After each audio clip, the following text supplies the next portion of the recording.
नमस्कार दोस्तों, स्वागत है आप सभी लोगों का मेरे YouTube चैनल अरुण अकेडमी में। आज का वीडियो बहुत ही महत्वपूर्ण है, जो कि हम कोशिका विभाजन से लेकर चल रहे हैं। ठीक है, कोशिका विभाजन से।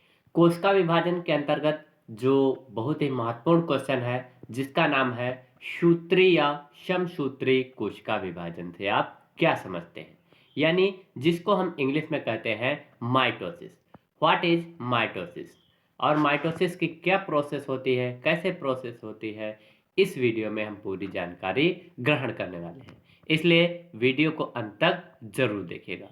मैं आशा करता हूं दोस्तों कि अगर आप वीडियो को पूरा देखते हैं तो इस क्वेश्चन को समझने में किसी भी प्रकार की कोई भी परेशानी या दिक्कत या समस्या नहीं उत्पन्न होनी होगी। ठीक है, तो बस बने रहिए अंत तक और याद कीजिए अपना बहुत ही मोस्ट इम्पॉर्टेंट क्वेश्चन कोशिका विभाजन से। यह क्वेश्चन जो है वो चाहे एजी के लिए हो या क्लास 11th के लिए हो, बहुत ही महत्वपूर्ण है। ठीक है, तो चलिए देखते हैं दोस्तों कि सूत्री या समसूत्री कोशिका विभाजन क्या होता है। तो यहां से हम स्टार्ट करते हैं कि जो माइटोसिस शब्द है, ठीक है, माइटोसिस शब्द है, इसकी उत्पत्ति ग्रीक भाषा के माइटोस से हुई।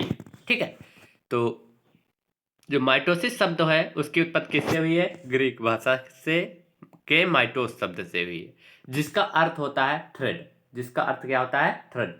थ्रेड मीन्स सूत्र जिसको कहते हैं। ठीक है, अर्थात सिंपल से अगर हम बात कहें तो जो माइटोसिस होता है उसको हम थ्रेड यानी सूत्र भी कहते हैं। ठीक है, तो पादप कोशिकाओं में समसूत्री विभाजन की व्याख्या सर्वप्रथम सन 1875 ईस्वी में स्ट्रासबर्गर ने की थी।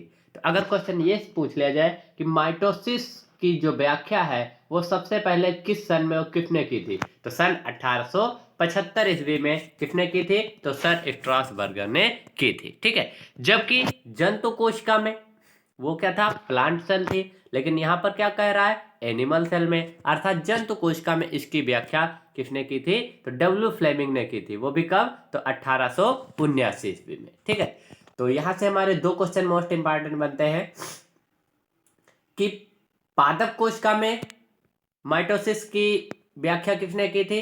तो सन 1875 ईस्वी में स्ट्रासबर्गर ने की थी। जंतु कोशिका की अगर बात की जाए तो डब्ल्यू फ्लेमिंग ने की थी। कब? 1879 ईस्वी में। ठीक है, चलिए आगे बढ़ते हैं।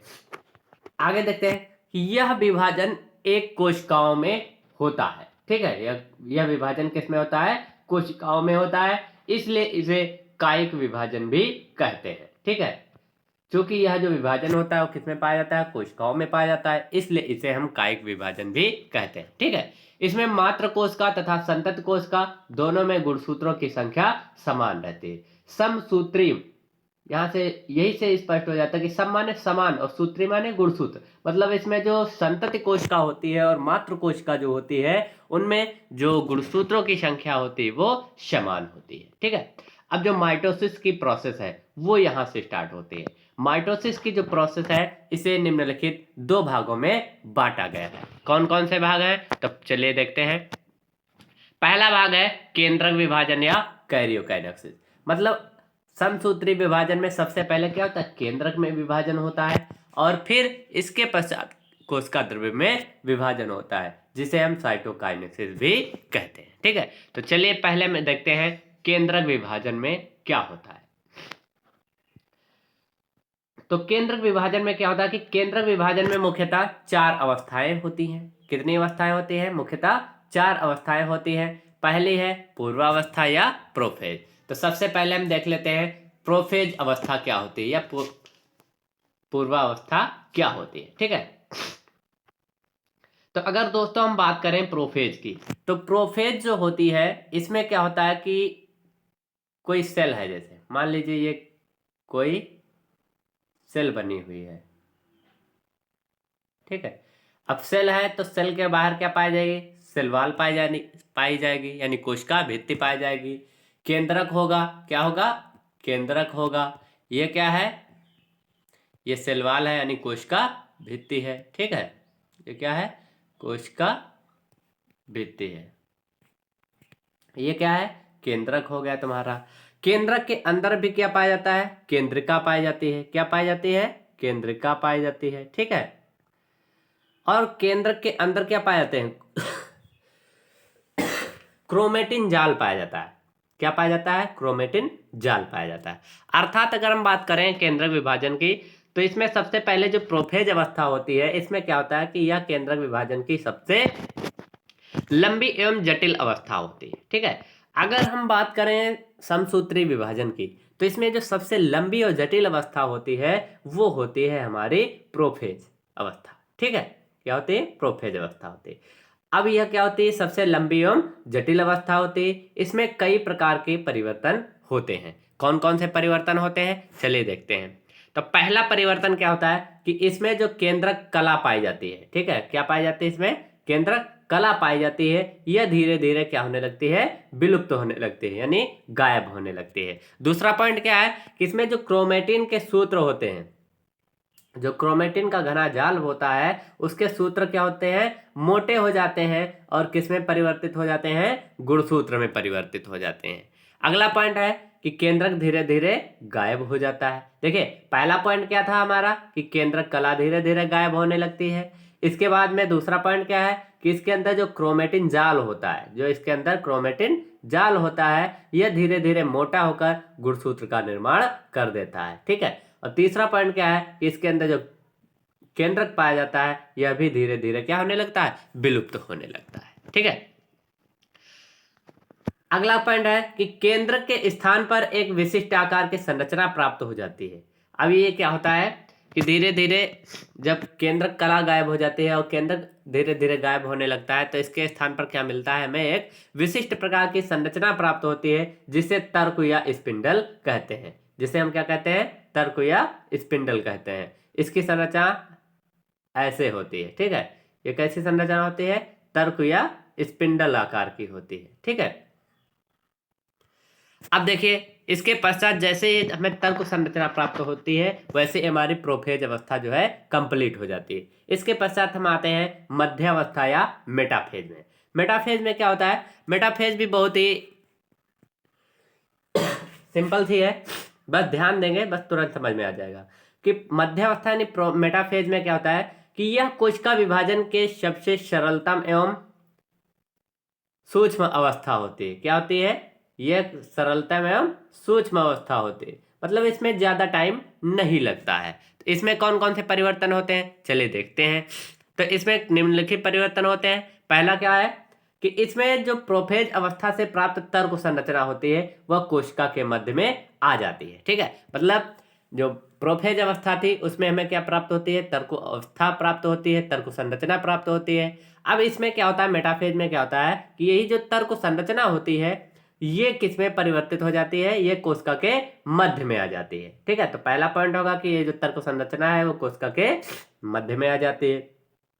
दूसरा पॉइंट है कि इसमें जो गुणसूत्र होते हैं, ये मिडिल रेखा पर आ जाते हैं। मतलब ये जो तर्क संरचना प्राप्त होती है, इसी के ऊपर मिडिल में जो गुणसूत्र होते हैं वो क्या हो जाते हैं, उपस्थित हो जाते हैं, ठीक है। अगला पॉइंट, तीसरा स्टेप है हमारा पश्चावस्था या एनाफेज। पहले पॉइंट थी प्रोफेज, दूसरे थी मेटाफेज, और तीसरे क्या है, पश्चावस्था या एनाफेज। ये भी क्या होती है, ये भी सूक्ष्म और सरल अवस्था होती है। इसमें कौन कौन से परिवर्तन होते हैं, चलिए देखते हैं। तो इसमें क्या होता है कि इसमें जो अर्ध गुणसूत्र अलग होना प्रारंभ कर देते हैं। इसमें क्या होता है, जो गुणसूत्र होते हैं वो क्या होते हैं, अलग अलग होने लगते हैं, मतलब आधे हो जाते हैं और अलग होना प्रारंभ कर देते हैं। इसका प्रमुख कारण टेक्टाइल तत्वों का ध्रुव की ओर खींचना होता है, ठीक है। इस प्रकार अर्ध गुणसूत्र तर्कों के एक ध्रुव की ओर तथा आधे विपरीत दिशा में स्थित हो जाते हैं। मतलब सिंपल सी बात है कि मेटा जो प्रोफेज अवस्था थी उसमें हमें क्या प्राप्त हुई थी,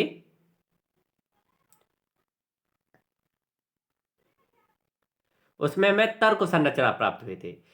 ये हो गई हमारी प्रोफेज। प्रोफेज से मेटाफेज में जब हम पहुंचे तो क्या हुई कि ये जो तर्क संरचना थी ये क्या हुई, कोशिका के मध्य में आ गई। क्या हुई, कोशिका के मध्य में आ गई, ठीक है। और इसके ऊपर जो मिडिल लाइन है इस पर गुणसूत्र उपस्थित हो गए। तो ये हो गई हमारी मेटाफेज हो गई, ये थी प्रोफेज, मेटाफेज हो गई, ठीक है। अब इसके बाद में हम जब एनाफेज में आते हैं तो एनाफेज में क्या होता है कि इसमें ये जो गुणसूत्र होते हैं, इसमें ये जो गुणसूत्र होते हैं ये धीरे धीरे पृथक होकर विपरीत ध्रुवों पर स्थित हो जाते हैं। क्या होते हैं इसमें जो गुणसूत्र होते हैं ये अर्ध हो जाते हैं, मतलब आधे हो जाते हैं, और ये क्या होते हैं एक दूसरे के विपरीत अवस्था में स्थित हो जाते हैं। ठीक है,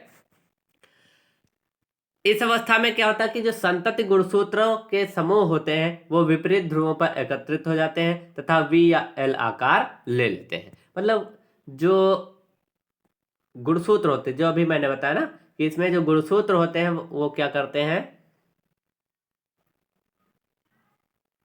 इसमें जो गुणसूत्र होते हैं वो वी या एल आकार, मतलब आधे आधे गुणसूत्र हो जाते हैं और विपरीत ध्रुवों पर स्थित हो जाते हैं। ठीक है, अगला पॉइंट है अंत्यावस्था या टीलोफेज।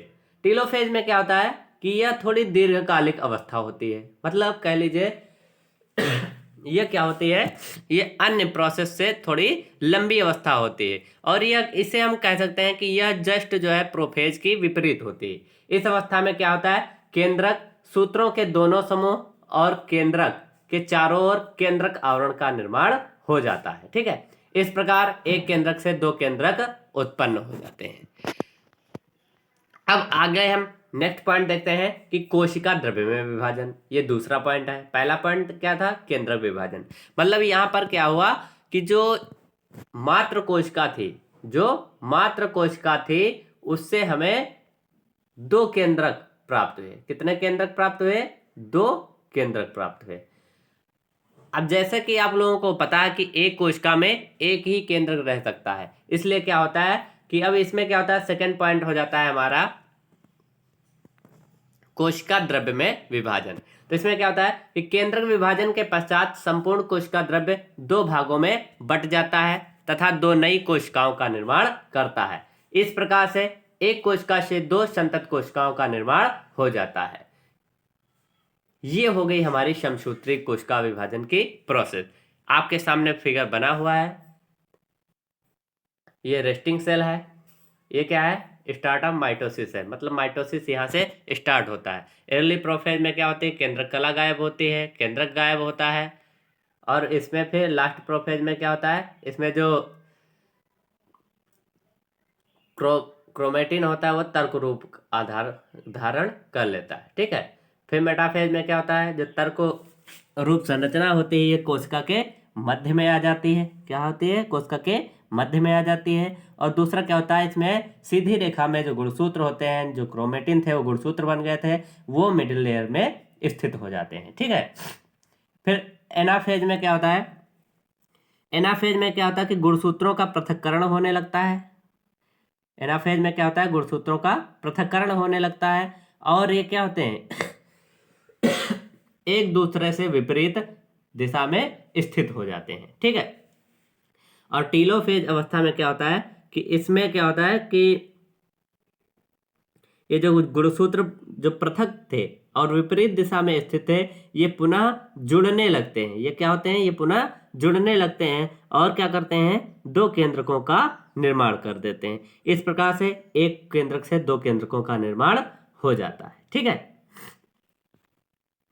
अब चलिए हम देखते हैं विभाजन का महत्व, यानी समसूत्री विभाजन का क्या महत्व है। तो समसूत्री विभाजन का प्रमुख कार्य जीवों की वृद्धि तथा ऊतकों का पुनरुत्पादन होता है। ठीक है, तो इसका पहला मोस्ट इंपॉर्टेंट वर्क क्या है, फंक्शन क्या है कि यह क्या करता है, जीवों की वृद्धि करता है तथा ऊतकों का पुनरुत्पादन करता है। ठीक है, दूसरा पॉइंट है कि जो समसूत्री विभाजन होता है इसके द्वारा क्या होता है, नए अंगों का निर्माण होता है। ठीक है, क्या होता है, इसके द्वारा नए अंगों का निर्माण होता है। तीसरा पॉइंट है कि जो क्षतिग्रस्त ऊतक होते हैं, यहाँ पर पुस्तक लिख गया है, पुस्तक नहीं होगा, ऊतक। ठीक है, जो क्षतिग्रस्त ऊतक होते हैं उनका निर्माण करना होता है। ठीक है, अगला पॉइंट है कि पौधों में अलैंगिक जनन के द्वारा, पौधों में अलैंगिक जनन के द्वारा संतान उत्पन्न करना होता है। ठीक है, अगला पॉइंट है कि वृद्धि एवं परिवर्धन, मतलब जो समसूत्री विभाजन होता है इसके द्वारा जीवों में वृद्धि और परिवर्धन होता है। अगला पॉइंट है कि समसूत्री विभाजन के द्वारा गुणसूत्रों की संख्या में नियंत्रण होता है, मतलब इसमें क्या होता है कि जितने गुणसूत्र मात्र कोशिका में होते हैं उतने ही गुणसूत्र उसकी संतत कोशिका में जाते हैं। तो इस प्रकार से उनकी गुणसूत्रों की संख्या में भी नियंत्रण रहता है। ठीक है, अगला पॉइंट है कि कोशिका विभाजन में सहायक। जो माइटोसिस होती है वो क्या करती है, कोशिका विभाजन करती है, इसलिए अर्थात हम ये भी कह सकते हैं कि ये जो कोशिका विभाजन में क्या होती है, सहायक होती है। ठीक है, अगला पॉइंट है कि समसूत्री विभाजन के द्वारा कोशिका में उपस्थित डीएनए व आरएनए के मध्य साम्य अवस्था स्थापित करना होता है। ये बहुत ही महत्वपूर्ण फंक्शन है कि समसूत्री विभाजन क्या करता है कि डीएनए और आरएनए के मध्य जो साम्य अवस्था है उसको वह स्थापित करता है। ठीक है, तो ये रहा हमारा आज का वीडियो। अगर आपको वीडियो अच्छा लगा हो तो please like share comments and subscribe to our YouTube channel Arun academy. Thanks for watching me.